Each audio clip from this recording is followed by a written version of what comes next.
আমি মনে করি 100% মানুষের ভিতরে 90% মানুষ এই সমস্যাটির মধ্যে পড়েছে। দেখুন, আমরা সকলে যখন একটি জিমেল অ্যাকাউন্ট খুলি, সেই জিমেল অ্যাকাউন্টের পাসওয়ার্ড মনে রাখি না এবং সেই জিমেল অ্যাকাউন্ট দিয়ে বিভিন্ন গুরুত্বপূর্ণ কাজ করি, যেমন ধরুন ইউটিউব চ্যানেল খোলা বা আদার্স যে কোনো কাজ। অ্যান্ড দেন যখন আমাদের প্রয়োজন হয় এই জিমেলটি অন্য ফোনে সুইচ করা, যেমন ধরুন নতুন একটি ফোন কিনলে আমাদের প্রয়োজন হয় এই জিমেলটি নতুন ফোনে সুইচ করা, কিন্তু তখন এই সমস্যাটি বাজে, আমাদের জিমেলের পাসওয়ার্ড মনে থাকে না। এই কারণে সকলেই খুবই কনফিউজনের মধ্যে পড়ে যায় যে জিমেল অ্যাকাউন্টটি কিভাবে আমরা নতুন ফোনে লগ ইন করবো। তো আর কোনো সমস্যা নেই, আজকের ভিডিওতে আমি আপনাদের দেখাবো কিভাবে জিমেল অ্যাকাউন্টের পাসওয়ার্ড বের করবেন, আর যদি পাসওয়ার্ড বের নাও করতে পারেন তাহলে কিভাবে আপনার জিমেলের পাসওয়ার্ড চেঞ্জ করবেন। তো আর বেশি কথা না বলে চলে যাচ্ছি মূল স্ক্রিনে। তো আমি চলে আসলাম মূল স্ক্রিনে। এবার আপনি আপনার ফোন থেকে চলে যাবেন জিমেল অ্যাপসে। তো এখান থেকে আমি জিমেল অ্যাপসে চলে যাচ্ছি। জিমেল অ্যাপসে আসার পর উপরে দেখতে পাচ্ছেন আপনার জিমেলের লোগো দেওয়া আছে। সিম্পলি এই লোগোর উপর একটি ক্লিক করে দিবেন। ক্লিক করার পর আপনাদের সামনে এরকম একটি ইন্টারফেস চলে আসবে। সো এখানে দেখতে পাচ্ছেন গুগল অ্যাকাউন্ট, এই অপশনে একটি ক্লিক করে দিবেন।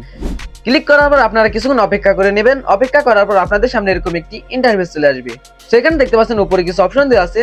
সিম্পলি আপনি অপশনগুলো রাইট সাইডে একটু স্ক্রল করে নেবেন। স্ক্রল করার পর এখানে দেখতে পাচ্ছেন সিকিউরিটি, এই সিকিউরিটি অপশনে একটি ক্লিক করে দিবেন। ওকে, ক্লিক করার পর আপনাদের সামনে এরকম একটি ইন্টারফেস চলে আসবে। সেখান থেকে আপনি পাসওয়ার্ড নামে যে অপশনটা আছে সেটা খুঁজে নেবেন।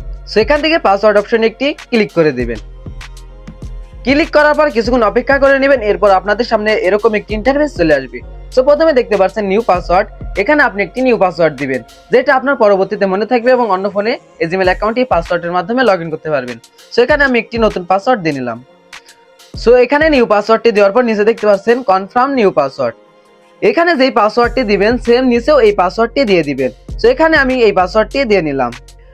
আপনার যদি এখানে সেম পাসওয়ার্ডটি দেওয়া হয়ে থাকে তাহলে নিচে দেখতে পাচ্ছেন চেঞ্জ পাসওয়ার্ড, এই অপশনে একটি ক্লিক করে দিবেন। ওকে, ক্লিক করার পর এখানে আরেকটি অপশন নিয়ে এসেছে। এখানে দেখতে পাচ্ছেন চেঞ্জ পাসওয়ার্ড, এই অপশনে একটি ক্লিক করে দিবেন। ক্লিক করার পর সাথে সাথে আপনার পাসওয়ার্ডটি চেঞ্জ হয়ে যাবে। তো এখন আমি আপনাদের দেখাবো দ্বিতীয় স্টেপ। সো আপনি চাচ্ছেন আপনার পাসওয়ার্ডটি চেঞ্জ না করে কিভাবে বের করবেন। সো এটা করার জন্য সিম্পলি চলে যাবেন আপনার ফোনের ক্রোম ব্রাউজারে। ক্রোম ব্রাউজার আসার পর উপরে দেখতে পাচ্ছেন 3 ডট, এই অপশনে একটি ক্লিক করে দিবেন। ক্লিক করার পর নিচে দেখতে পাচ্ছেন সেটিংস, এই অপশনে একটি ক্লিক করে দিবেন। তো ক্লিক করার পর একটু নিচে চলে আসবেন। এখানে দেখতে পাচ্ছেন পাসওয়ার্ড ম্যানেজার, এই অপশনে একটি ক্লিক করে দিবেন। তো আপনি যদি জিমেল অ্যাকাউন্টটি খোলার সময় পাসওয়ার্ড সেভ করে রাখেন তাহলে এখানে দেখাবে। তো আমি এখানে এই জিমেল অ্যাকাউন্টটি খোলার সময় পাসওয়ার্ডটি সেভ করিনি, তাই এখানে দেখাচ্ছে না। যদি আপনি সেভ করে থাকেন তাহলে আপনার দেখাবে, যদি না দেখিয়ে থাকে তাহলে আমি আগের যে নিয়মটি দেখালাম ওটার মাধ্যমে আপনি পাসওয়ার্ড চেঞ্জ করতে পারবেন এবং পরবর্তীতে আপনার আদার্স যে কাজগুলো আছে সেই কাজগুলো করতে পারবেন। তো আজকের মতো আমি ভিডিওটি এখানে শেষ করছি। এই ভিডিওটি দেখে যদি আপনার বিন্দু পরিমাণ উপকার হয়ে থাকে তাহলে অবশ্যই ভিডিওটিতে একটি লাইক দিয়ে চ্যানেলটিকে সাবস্ক্রাইব করে পাশে থাকা বেল আইকনটি বাজিয়ে দিবেন। দেখা হচ্ছে নতুন কোনো ভিডিওতে। সে পর্যন্ত ভালো থাকবেন। আল্লাহ হাফিজ।